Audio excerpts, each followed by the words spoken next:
Our next speaker is Marco Gregnanin from ITEX, which is a company located in beautiful Rome, Italy. And he'll tell you the rest. Okay, I'm Marco from Italy, and I've been working to deliver assistive technology to the blind and partially visually impaired children in Italy. During this work, I met most of the Alström Italy patients, and it has been a great challenge to make them happy. So,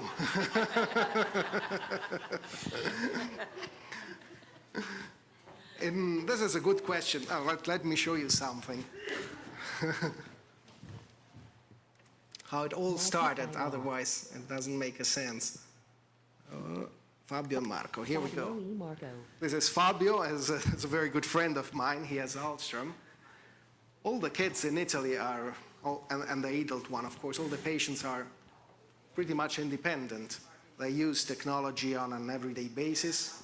I would say that most of them work, and most of them, let's laugh, have a girlfriend.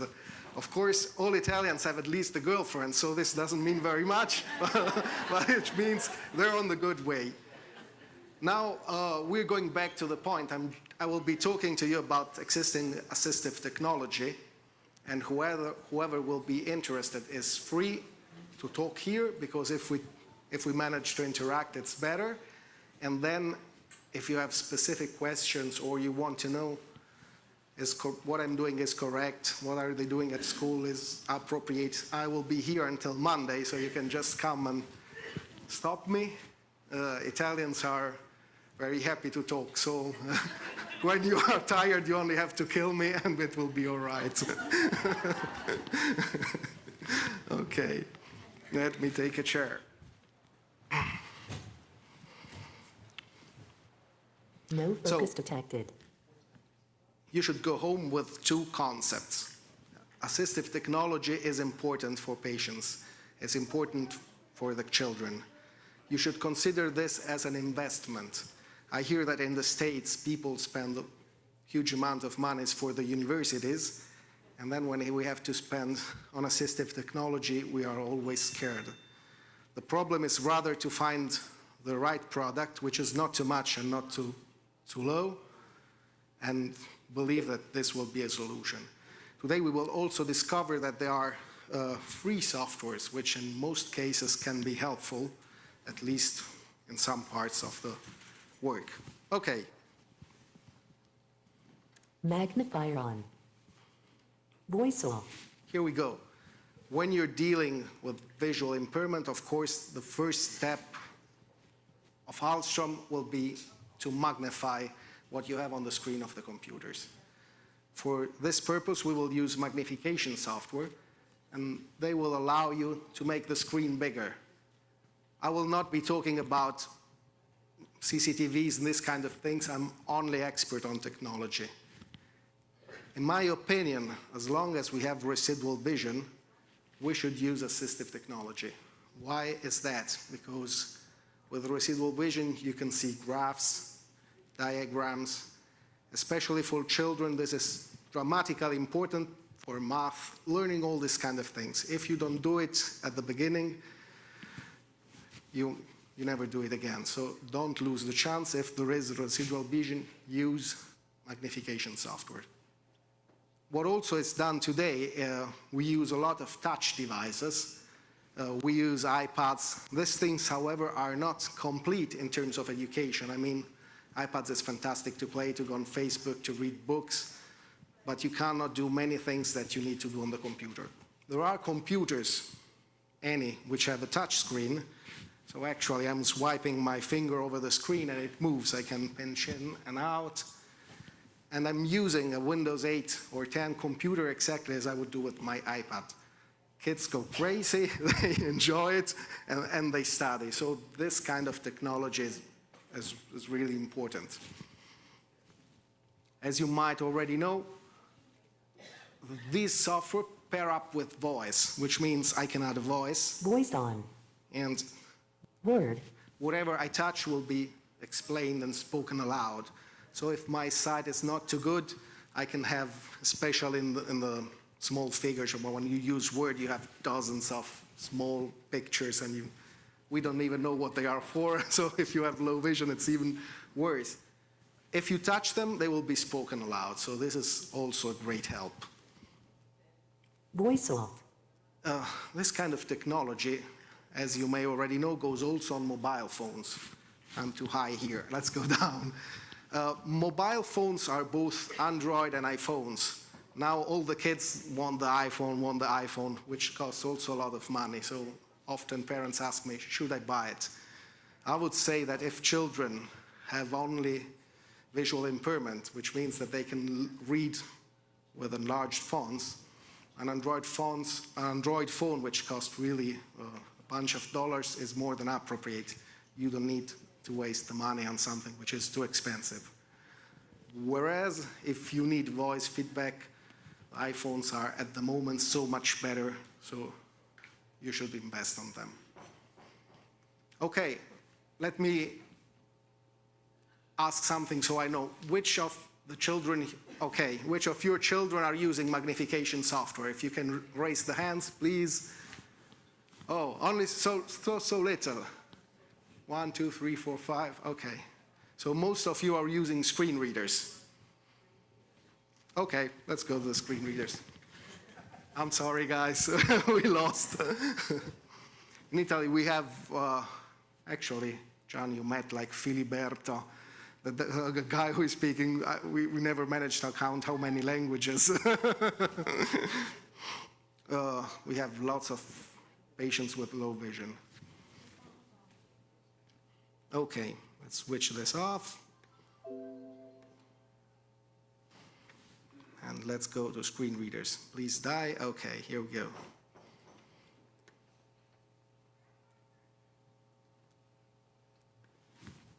Desktop list, NVDA. I'll be talking about the NVDA, which you might have heard of. It is an open source screen reader, which means it's a fantastic software that is similar in many ways to JAWS, but is actually completely free. It has been started by 2 Australian guys. I had the pleasure to meet them when the project started, and they were like kids. They were 15 and 16 years old, and I said, hey guys, you want to play or you want to make the NVDA? Well, they did it, and today the project grew a lot. It's open source, which means that anybody, including me, can contribute to the software. Everybody is building small pieces. Then we send these pieces to Australia, where they are checked. If they pass an exam, they go into the mainstream, and you get them on your computers. Why am I saying this? Many people already have JAWS, which is exceptional and fits, let's say, most of the needs of education. But sometimes you have a second computer, you have a computer at home, and the cost you should afford might be too high. In Italy, that's not a deal, because government really takes care. I would say in all Europe, government is really helpful towards the children. But in many other places where you have to spend the money yourself, maybe you want to try this tool, which is similar to JAWS and allows you to use the computer even without the mouse. I'm sure you've seen your children use it. There are dozens of commands which allow you to do exactly the things that you would do with the mouse. So probably when you hear, I can do this, or this isn't working, when I teach to my children, I say, well, maybe let's understand if we can do it differently. Just to give you an example. User promoted notification area toolbar, NVDA button. Okay, he's speaking too much. With a single shortcut, we are now in this part of the screen. You can see that we have a little light there, which means without using the mouse, I want to know how late it is. So I'm moving. Intel not 3:56 p.m. Friday 5/13/2016 clock 3. So what is important about assistive technology and screen readers is also that you should have someone that loves your children and teaches them how to properly use them. It's not only about teaching. 3:57 p.m. Friday. Okay, I'm sorry. but it's also about spending time together. I've been talking a second ago with two families. There is not one correct solution. It means this is the child, okay, I look at you. Are you independent? Do you move? Do you have friends? So when we think how technology should be used, we should see the kids 360-degree wise, including social behavior, which is most important. Okay. If anyone has question on the go, we just do them. I would just give another, you keep track of my time, please. I'll wave my arms. Yes. I've loaded something like Friday, 160 applications in this 5/13/. system, so if you don't shoot me, as I told you, we're gonna go. What is important is voice recognition. We use it on an everyday basis on the iPhone, which means every day we take our iPhone out and we say, call mommy, call dad. And this is a voice recognition system that transforms our voice into messages. However, voice recognition should be used on computers because it's extremely helpful to produce documents. Children should, of course, learn the keyboard, should learn to write, but very often I hear that children are lazy, they're a bit slower, so when it comes to school, they take more time than required. Voice recognition instead could allow, for example, to write an essay in a very short time, because all you have to do is to put this thing on, open Word, and start speaking, and it will type you back. Of course, mistakes are always made, so you need to correct. Let's see if we can load it and make an example. It works in many languages, including, of course, English, because the computers are built in Italian. No, I'm joking.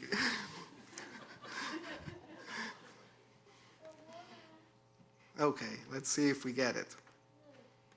Hello. I'm here with you, and I want to show you how easy it is to write a document, full stop. As you could see, since my voice was not so sure at the beginning, the system got a couple of mistakes. But as we go, it will become better and better. Full stop. There are also correction features, which means that I select that I. Okay, that's what you can delete and repeat many things.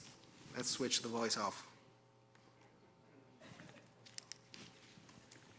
At the end, you can just correct it with a screen reader, with the magnification software, and it really helps children a lot. I mean, they get super fast in doing all these kind of things.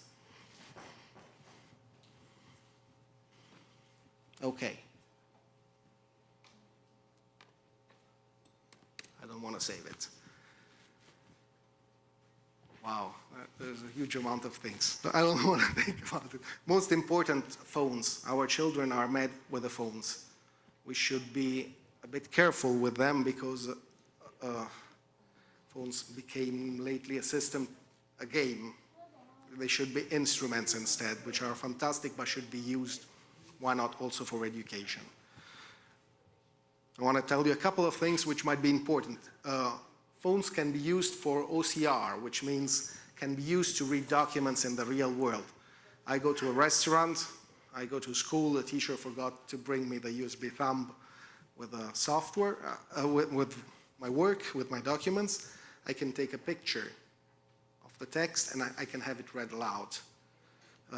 Technology has dramatically improved, which means that when you take the picture, it will help you. It will guide you up, down, right, left. So you have to move like this. And once you got the book correctly, it will vibrate, indicating that you're in the correct position. So you have to freeze. Yes? Will it read it in your native language? Yes. Okay, that's native language is a big word because I think there are 5 million languages in the world. So there are many languages at the moment. Which language are you thinking about? Oh, English for me, but I was just curious. English, French, Dutch. I mean, all these languages are working.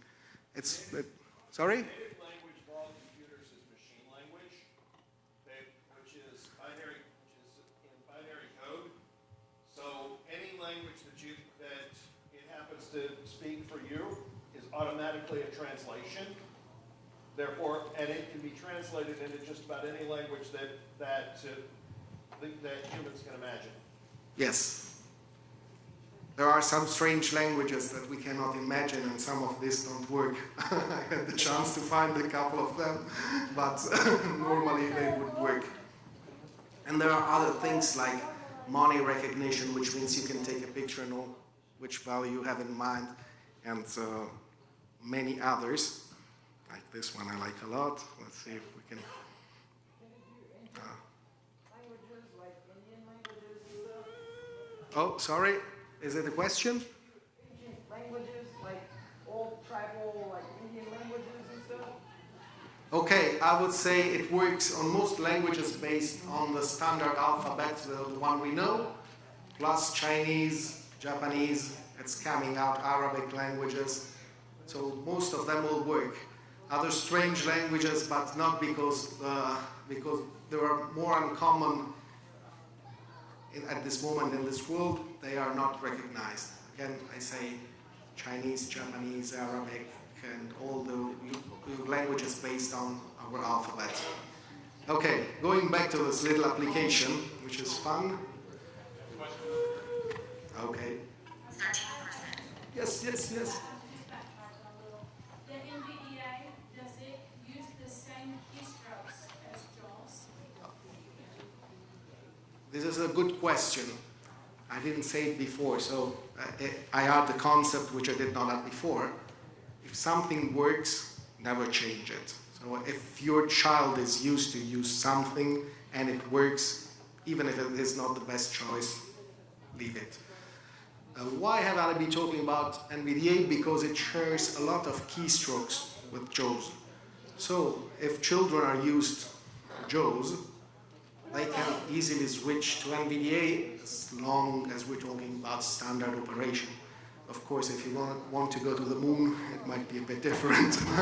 But let's say if you want to read an email, write a document, the keystrokes are common.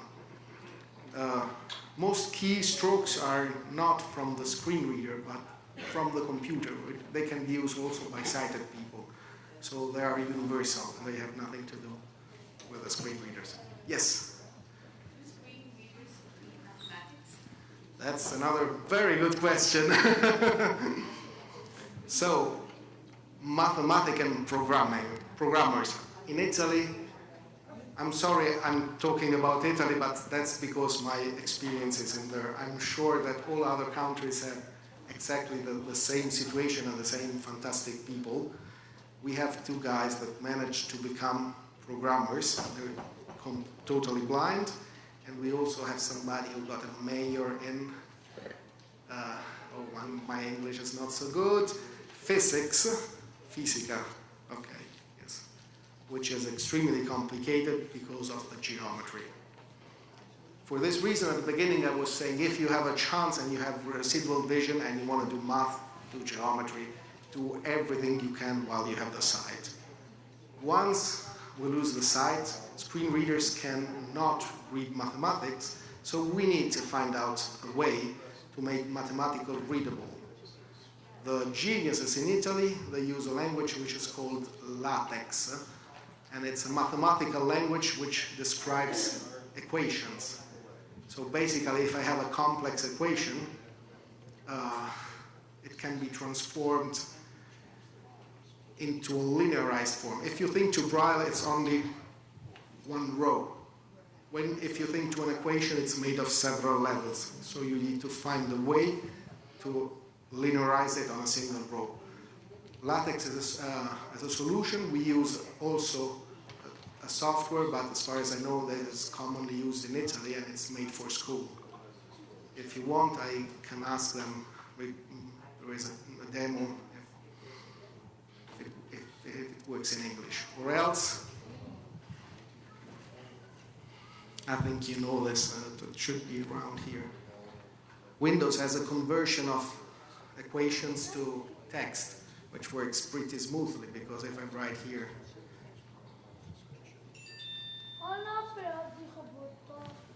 it will be transformed up in a format which can be sent to Word or to any of these programs for transformation. So actually mathematics is, how can we say, one of the biggest problems, but with a bit of fantasy, I think it can be solved. Okay, other questions? Okay, then we close, I think, with the last thing. It was this funny application. Let's see if we manage to make it start again. 91%. Okay. So, how did this come out? Okay, it makes a noise. What happens? I have lots of blind friends. Many of these live alone. So we go and visit them. The house is dark, it's evening. We turn the light on, we have dinner. Then we go out and we think, oh my God, should we leave them at the dark? So we leave the lights on. And what happens? Blind people have the highest electricity bills of all Italy. So I said, Marco, what the hell? I want to know how to switch off my light. So there is this very simple application that makes a beep. And the beep is proportional to the light. So if we turn the light off, it will make beep. If we turn it back on, beep. So going next to a button and switching the button allows us to understand if the light is turned on or off. Okay, I will stop here. I would have liked to show you really dozens of things which could be done. I encourage you, if you want to come and speak to me, I'll be here for the whole time. I didn't show it, but technology is accessible to I would say, to many of the problems we have, including we're doing a nice project on autism. So it doesn't mean that you have to be super smart to use technology. To use technology, you must have passion, and I think it's related to games, play. So I think it might be a chance for all the children. Thank you very much. Thank you.